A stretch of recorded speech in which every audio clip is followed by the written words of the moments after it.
is Victoria Waddington, host of the Model Network podcast, and today I have none other than Cleopatra King. She's an epic fashion, runway, and editorial model. She's worked for brands like Vogue, Elle, Glamour magazine, and many, many others that are very high-end, and has just finished New York Fashion Week and walking in that. So welcome. And Thank you. Yeah, super epic name, I have to say, just right off the bat. Thank you. Coming in strong, it's great. Yeah, my mom nailed it. Absolutely. She's like, I know what's coming into the world. Yeah, Awesome. it's like self-fulfilling. Like, I think there's a lot about people say about names and studies done on names. It's like kind of like self-fulfilling. Totally. There's a lot of energy behind that. I see that for sure.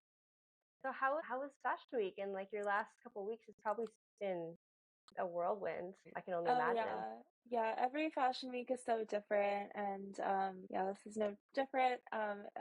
It's like the week before is hectic with castings. Everything's like, I would consider that last minute, but even like during Fashion Week, there's still fittings and castings going on and things. So I thought I went into it thinking I had one show, and by the end of the season, I had done 3 shows. So it's definitely hectic. I had one show I booked like the night before. But it was great to do those shows. They were fun. Stressful. Wow. So it can be stressful, but also fun. And so it seems like when you're going through, like it's not really predetermined how many shows you're going to do. I guess through networking and collaboration, more opportunities open up as the days go on. Is that kind of correct? Your agency is going to be the main determining factor of like what opportunities you have, and then it's up to you to try to book. And then, well, it's not totally up to you. It's chance, and like there are so many qualified, beautiful girls, and I'm sure it's really difficult for the casting agents.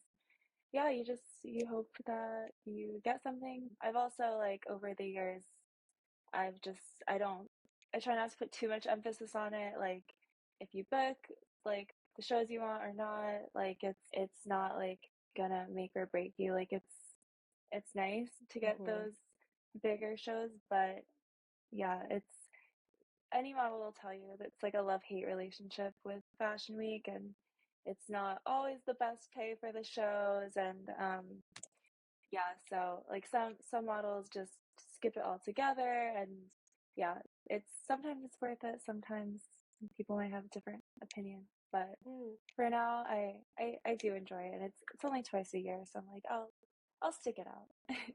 For sure. So that's actually really interesting that you say that, like, for example, like the pay can be very different and the expectations aren't sometimes fulfilled, or maybe it's even better than you thought, because a lot can happen. And I'm sure there's a lot of magic there too, and synchronicity and networking, and things can take off there too. Yeah, for sure.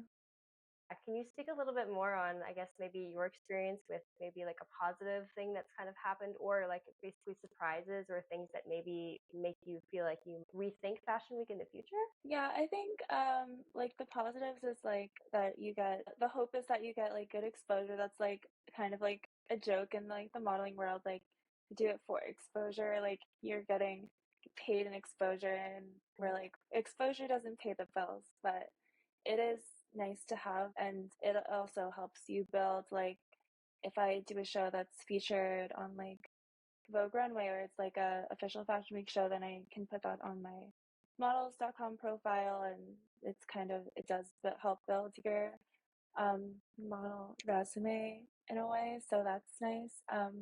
But yeah, so when you do get that good press and everything, it can be exciting, and it's good for your career overall. But it's some good press I've gotten in the past. Like this season, I worked for Romeo Hunt, and it was featured in Vogue Runway, which is like every model wants to like see themselves in Vogue. Obviously, it's like that like highest kind of peak of modeling to a lot of people. But that I've been in a lot of like Vogue Runway features through designers I've walked for, and then last season I walked for a designer, her runway debut, Fashion Week debut, I Stay Home, and she got a lot of really great press. I got like a feature in Harper's Bazaar.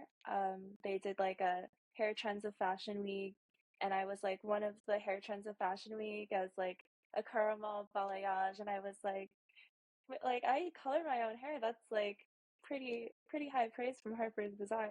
That like a It's hair trends of amazing. Fashion Week. So yeah.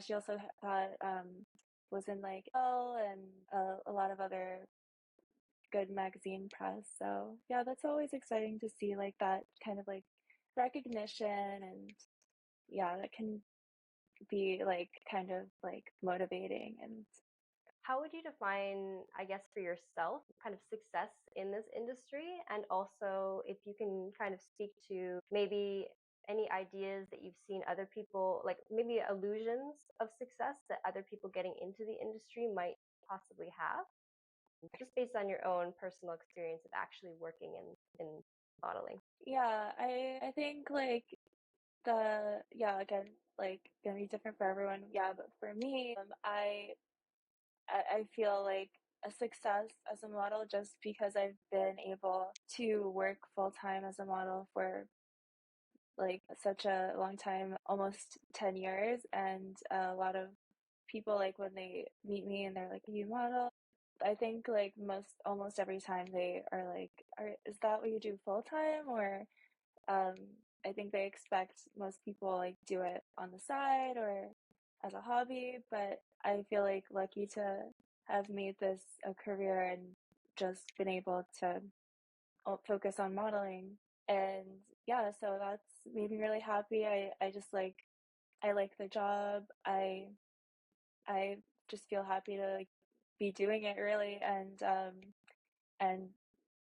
being able to pay my bills with it and have a lot of freedom. That's like one of the biggest things that drew me into modeling, is just like the freedom. I went to college, I got a bachelor's communications, I interned at some big companies, and I quickly realized like an office job was not really for me. I like don't like sitting at a desk all day.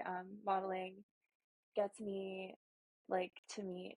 I get out and get to meet so many different kinds of people every day, and model in different locations all the time. That's really I like that's really exciting to me. Like I like variety and newness in my life. For some people, I think the illusion of success, maybe I know girls who like I've met them, they have millions of followers, but they're not really like behind the scenes, they might not be like really booking that much work, and it's more just like social media that they're doing, and they wish that they were booking more, but they're maybe not able to do that, or whatever the case is. But I think social media can be a big like illusion of success, and people don't realize like some of the people they look up to, they might not be as successful as you think, because social media is definitely not everything. And yeah, I think some people would define success as like being a famous model, but I think that's the best metric. It's like again, like such a small percent of models are gonna be like Gigi, Bella Hadid, Kendall, and like those names already, like those are nepo babies, and like that's gonna most famous models are gonna be that anyway. So I think it's good not to compare yourself to other people's success. Really like good to define your own success. And yeah, I feel like I've done that. So it's amazing. It's a really good feeling to know that you're embodying success for yourself, and you have a goal and you'd like to do the work as you want to do it, and it feels good, and you're completing that for yourself. So congrats for Yeah, that. That's awesome. It's an thank you. amazing accomplishment. It's hard to get to sometimes when you're in a job and it doesn't feel quite right, and you need to take a step and yeah, just make those adjustments that feel more right and authentic to you as a human. We all have needs and desires of how we want to live our lives. So it's Yeah, for sure. yeah, really really cool that you've been able to kind of sync those two things together and really like use your intuition and self kind of reliance and knowledge and weave that together. Really cool. I was curious about kind of your startup and if you found like kind of how you got into it at the beginning. I know it's probably a question that you get asked a lot. So you don't need to go too deep into the details if you don't want to, but just kind of a general outline and then any kind of struggles or challenges or things that you found as someone wanting to really break through in a competitive industry and how you kind of push through that. So if you have any techniques or tips, for people to kind of overcome anything like that you might come up with. Yeah, I'm gonna start with how I got into it, and then maybe you can remind me the second part of the question. Of course. So yeah, I got into it, like the basic story is that I was scouted on Instagram, but for me it was kind of like more involved, like I think a lot of models, maybe most models get scouted, and that's like the first time they've never thought about modeling, and then someone's like, hey, you should model, and they come and sign a contract, and then they're a model, and that's kind of just like it's just a quick thing that happens to them. But I think for me it was different because I knew I wanted to get into modeling, and I kind of worked towards that. I So I kind of set myself up to be scouted. And I kind of like did shoots, and like just found photographers. I didn't really know what I was doing, how to find reputable photographers. I was like very fresh and thankfully didn't encounter anything too weird. Maybe some of them were not the best, but it did get me started as like a completely new face, no experience. Sometimes it is harder to like get photographers to shoot with you if you have no experience. But I was like on the site called Model Mayhem, which I don't recommend. I don't know if it's even like really running anymore. They've like just anyone can go on there and look for models to shoot with. There was definitely some sketchy looking stuff on there, but that was just my journey. I found those photographers and did those initial shoots, and started like posting on my Instagram a little bit like from those shoots, and then I had an agency reach out to me and for a meeting, and yeah, then went from there. But I really like I didn't always want to be a model or think that I could model even, but I was always really tall, um, and skinny, and so my whole life people were telling me like, "Oh, you should model," and I always thought I was like, "Oh, it's just because I'm tall and skinny that they're saying that." I like when I was younger, I was like, didn't have like the highest like self-esteem and didn't think like, "Oh my God, I'm so beautiful, I should model." I didn't think that at all. But I think going through school and gaining more confidence, by the time I graduated, I was like, you know what, I think I could do this. And I actually started meeting people who are models, and they would also tell me like, I can't believe you're not doing this. And that also encouraged me because I was like, okay, now I'm hearing this from actual models, so I feel like I could give it a shot. And yeah, so then I was doing it kind of like on the side, and I was still working. I was working actually for Billy McFarland, who famously was the person behind the Fire Festival. And then the Fire Festival stuff happened. I was working for a different company that he had, but when that stuff happened, like everything went down. We all suddenly lost our jobs, and I was like, well, I'm already doing this modeling thing on the side. I might as well go into it try to do it full time. And the rest was history. I never went back. So yeah, I have Billy McFarland and the Fire Festival maybe to thank for my start of my modeling career. It was the catalyst, the Yeah, destruction before the it was. rise, Yeah, sometimes you just need that push to like go fully into something, and yeah. Of course, of course. So just to clarify, when you said you were first starting to do shoots and just booking with random photographers, were these like just people that you would reach out to on your own? just like personal photo shoots just to create kind of a brand and an image and show people Yeah. basically what you're doing and how you can Yeah, how you so look? there were those photographers that I found on that website, and probably some from Instagram and stuff, just to like get myself on camera. I'd never like done a shoot, just to have something to show. And yeah, um and also for experience, like it's like it takes time to get comfortable in front of the camera, or like I need like teach me how to be comfortable in front of the camera and pose and stuff. And it really is kind of just like practice. So I'm glad I did those shoots to like start getting more comfortable and get a little bit of experience before doing like paid shoots. Which if you start out with an agency like completely fresh, like that's also what they'll do for you pretty much, is like set you up with test shoots, as they're called, to just get stuff for your portfolio and also experience if you're a completely new face, you're in development. So yeah, I basically like kind of did my own development before prior to signing with an agency.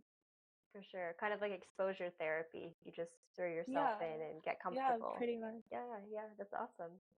Speaking to kind of the things that you said you might not suggest or certain maybe experiences that you've had, I want to touch on safety a little bit as a model, whether you're new and up and coming or already in it.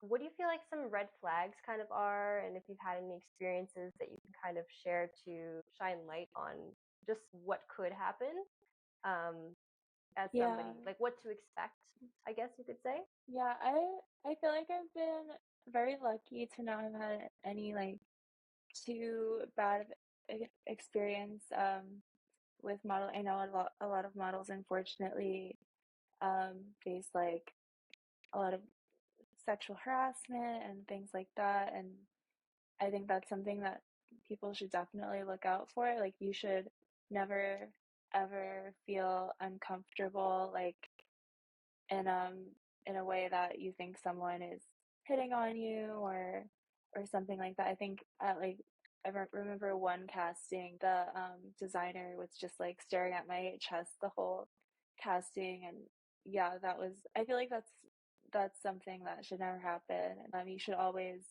if you have an agency, tell your agent, make sure that they're aware of that behavior, and you can always just walk out. Like I feel like a lot of models, and I have definitely experienced this, that you just kind of like sit through an uncomfortable experience just because you look around and there's all these people on set. They put so much money into the production. It's like thousands and thousands of dollars on the line, and it's kind of really all revolves around you in a way. Like if you walk out, there's no more shoot. So it can be a lot of pressure to just deal with whatever is going on, but you can always speak up. Like I would tell like anyone getting into it, like never be afraid to speak up for yourself. And if it comes down to it, if they don't want to make accommodations for you, then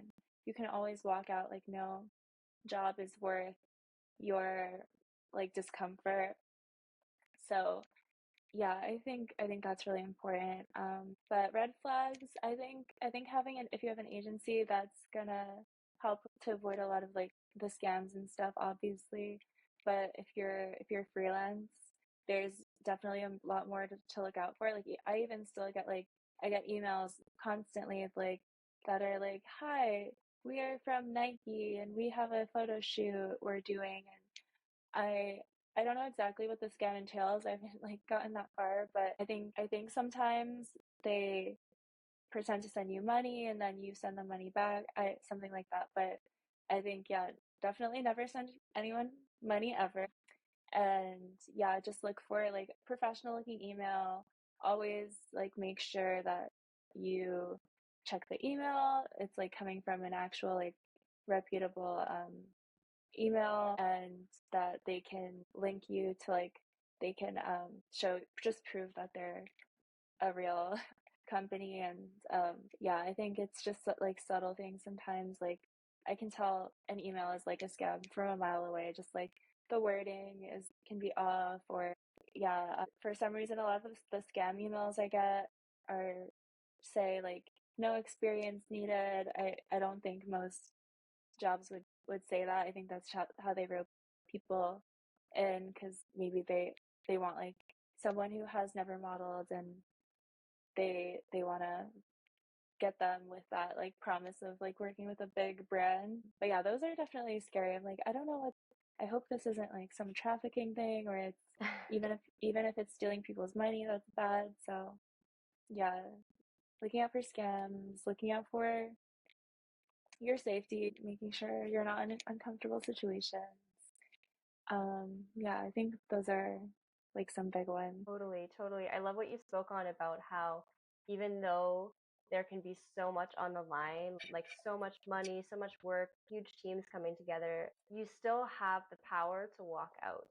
And I think learning that and kind of owning that and embodying that, because it can be very scary for people when there's so much happening and you really don't want to rock the boat or mess things up, or maybe you think your career might be on the line because you might want to take this job but it doesn't feel right Yeah, inside. So it takes a lot of strength as a person to be able to stand up for yourself and have those boundaries that feel good for you. But yeah, it's awesome that you can speak to that, and it just shows your strength as well. And it's good to remind people that that's totally a possibility and not something they should compromise, their own safety or their yeah, own feelings of comfort in any way. yeah. And I have to always remind myself too, because it's like it's always a little nerve-wracking to like speak up, but it's good. Like just during, sometimes it's little things, like during fashion week, like a makeup artist was like being really rough with my face, and I'm like just sitting there like hyping myself up to be like, excuse me, could you just be a little bit more gentle? She's just like with that brush, like pat pat pat, like hitting my face pretty hard with it.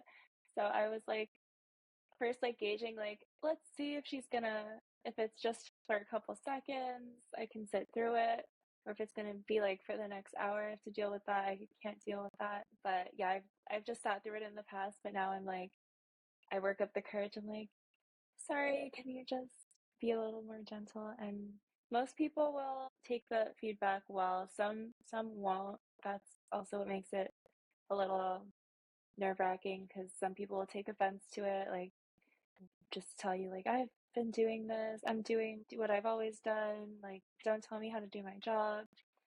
But yeah, I think most people do want to make sure that the model is comfortable, which is good to remember. Like sometimes people just, they don't aren't aware of how they're handling you, and as a model you're being handled a lot by different people. And like your hair and your skin and your body, clothes being pulled on you, and I've been like poked with pins and things like that. And yeah, you just have to remind them that we're real people. Like we hurt, we bleed. Like just watch it a little bit. Of course. Yeah. And maybe even to not have, I mean, I can relate to you in those instances too, where I felt discomfort and have to hype myself up to even just ask for a very simple alteration or something, that feels a little bit better. I think a lot of us kind of go through that, especially women. I don't know. I feel like we're a little bit more soft and gentle, and we don't really want to, like, you know, we would just sometimes Yeah. rather sit through it Yeah, if I we think can that's help a it. good, yeah, I think that's a good lesson for everyone, because yeah, I think women, we get our hair done and our nails and stuff. Like guys don't really have that, like people like touching them and doing things to them as much. We get more treatments, I guess. So yeah, I think every woman has had that experience, like in the nail salon, the cuticles are being cut and it hurts, and you're like, oh, I want to say something, but I'm scared. So yeah, it's also helped me in those situations where I'm like, hey, like I like don't do this, or this hurts. And yeah, I think women in general were like taught to like be more compliant, and we shouldn't always speak up for ourselves. because men definitely do more than we do, just because I think of how men and women are raised, boys and girls. So yeah, I think that's good to empower ourselves to do that. Of course, it's so important. And also I think to remember that, if you speak up and somebody takes it personally, it's kind of like it's actually not always about you, and they might not like your advice, but it's kind of a projection of how they feel.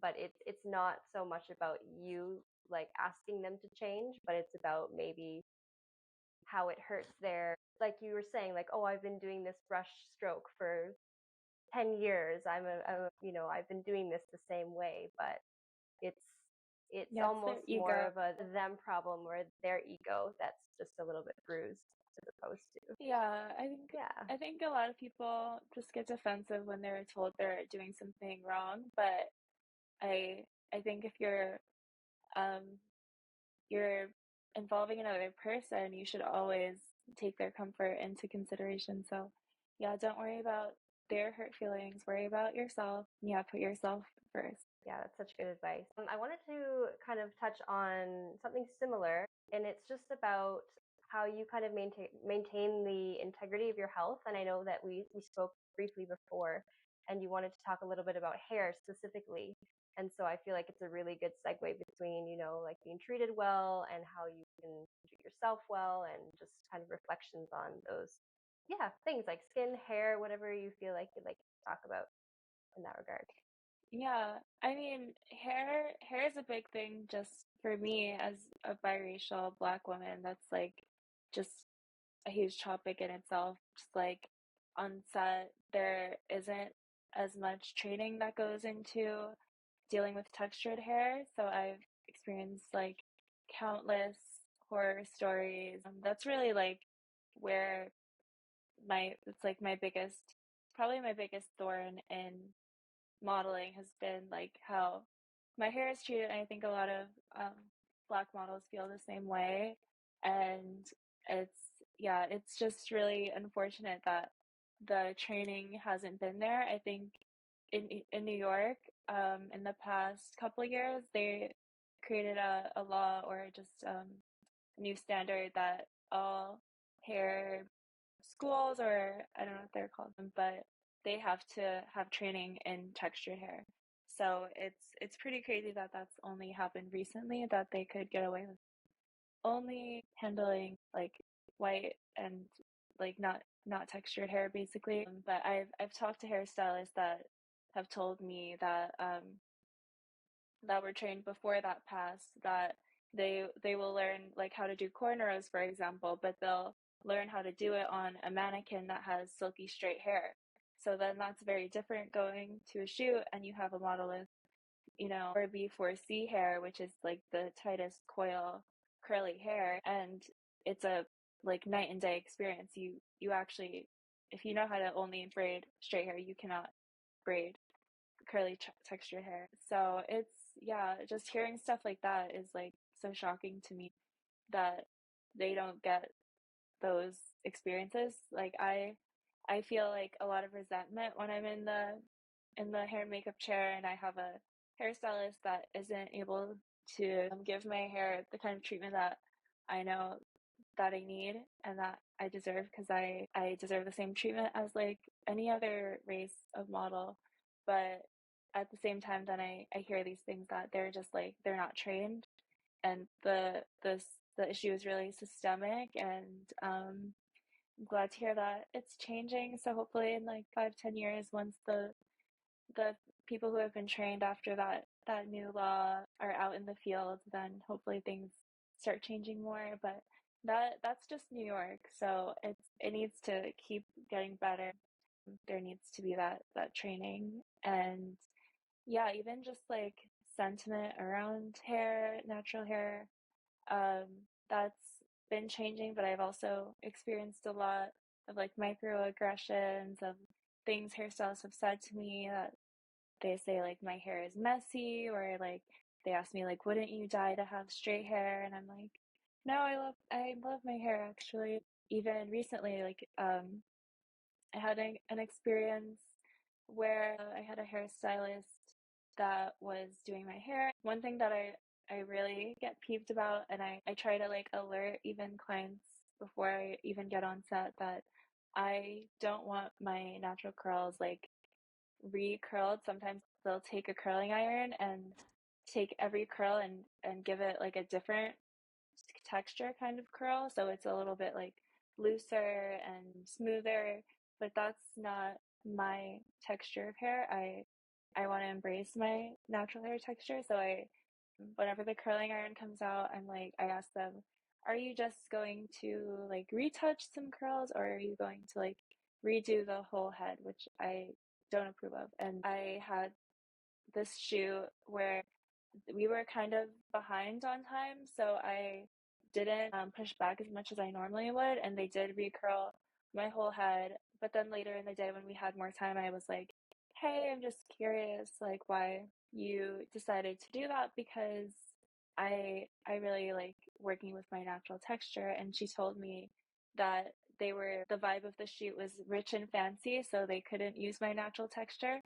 And I immediately like pushed back and was like, that's not a good thing for you to say. That's not appropriate to say that someone's natural hair, especially like a Black woman's hair, isn't giving the vibe of like rich and fancy, and that I need to have a different texture to fit that vibe.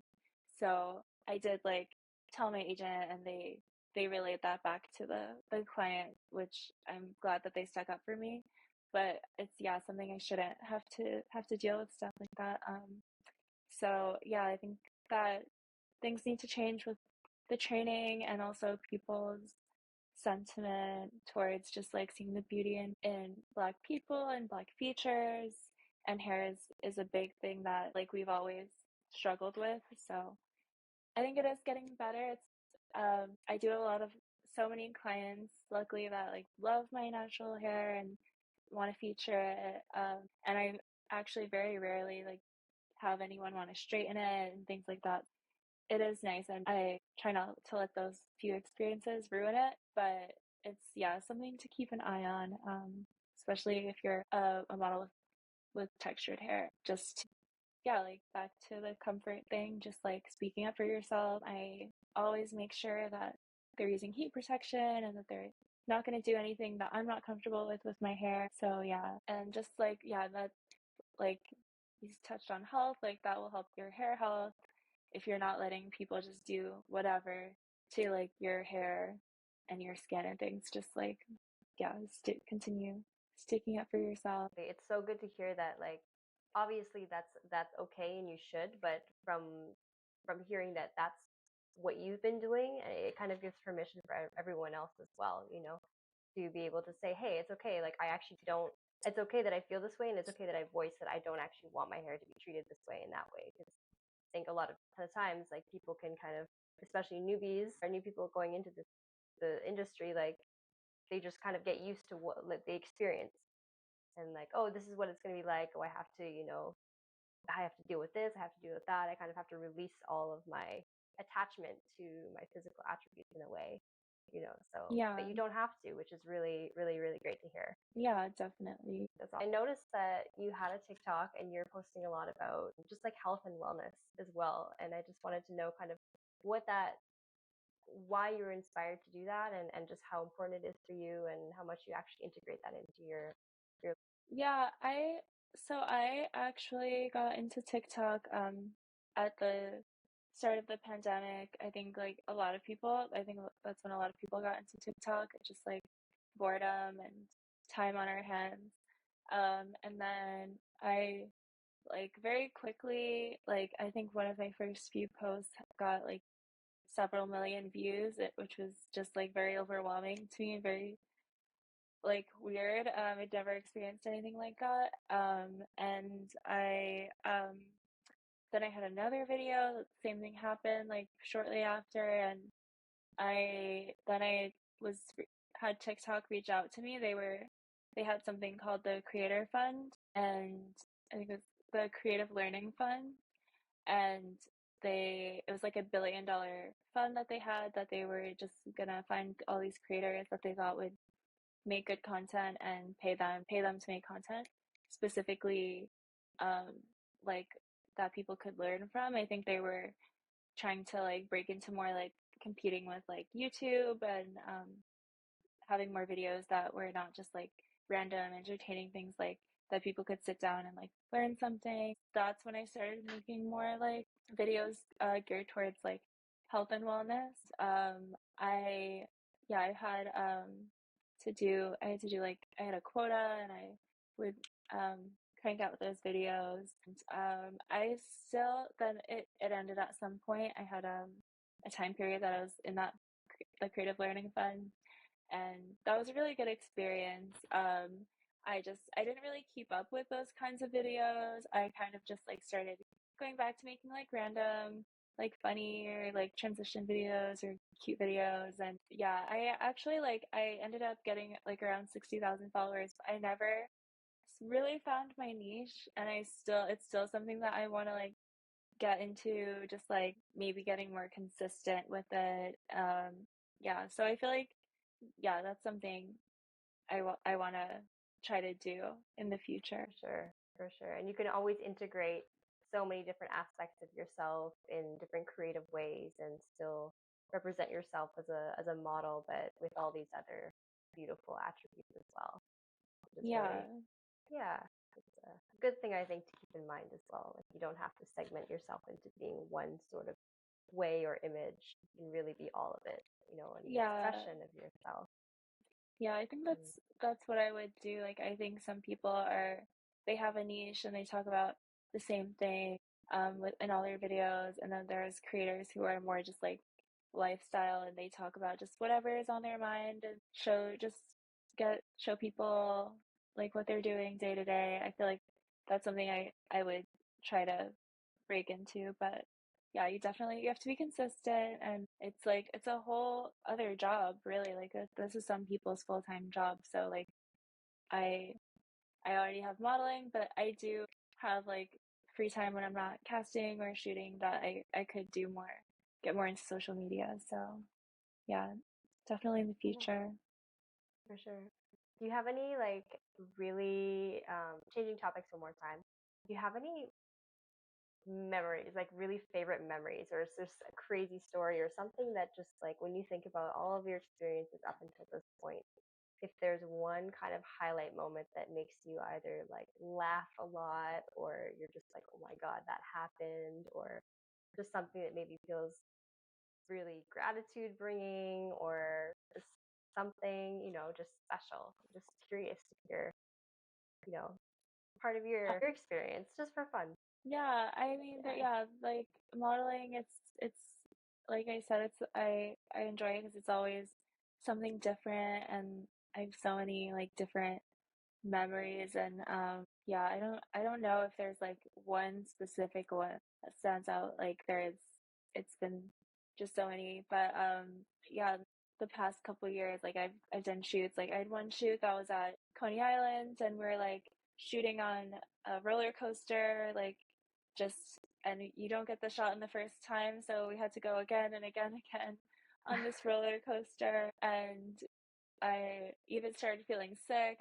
But you still feel kind of like grateful at the end of the day. This is my job. I just rode roller coasters all day. That's crazy. But yeah, I It's had so one epic. shoot.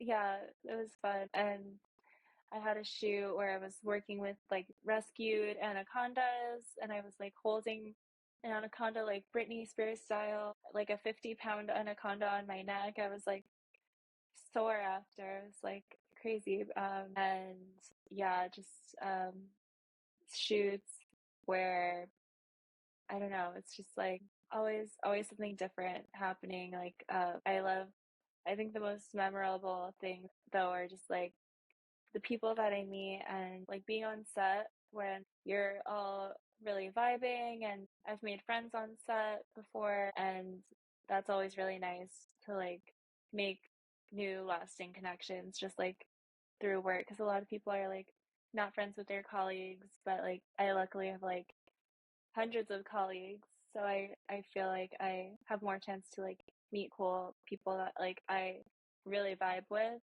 And yeah, those are like the best days when you're just like laughing and having fun, and it like doesn't even feel like work. Yeah. Totally. Modeling is such a creative and dynamic industry, so I feel like it probably just creates so much opportunity for, yeah, those connections and joy, but also like really just crazy out there experiences that like most people can't say that they rode a roller coaster for work today. Like Yeah. that's pretty great. I was Yeah. wondering what is something that you wish that you knew when you started out that you could tell like your older self to your younger self? If there's any piece of advice or something that you wish you could tell your younger self when you started. Is there anything specific, or is it all just go for it and encouragement? Yeah, How I do you think feel? I would encourage myself. I think I was more intimidated by like the process of like getting signed to an agency. I think a lot of the time when I was freelancing, um I could have like been looking out for agencies just to like see if that was something I wanted to do. Like I did have a lot of like, success freelancing as well, or even like sometimes more success than when I was with an agency. But I think I I could have like done more with that and tried out some more different agencies. I've been with like a couple in my career, but yeah, I think it's good to like try out different agencies. Like a lot of models will go through like quite a few before they find like the right fit. So yeah, I think when I was younger, I had like the first agency that I was signed with, and I think it would have been smart to also like reach out to like just not go with the first agency that scouted me, and just reach out to basically all the agencies and see which would be the best fit. Yeah, I think that's good to know. Just don't go with like the first person that you talk to. Just like see what's going to be the best for you. Totally. Such good advice. Yeah, absolutely.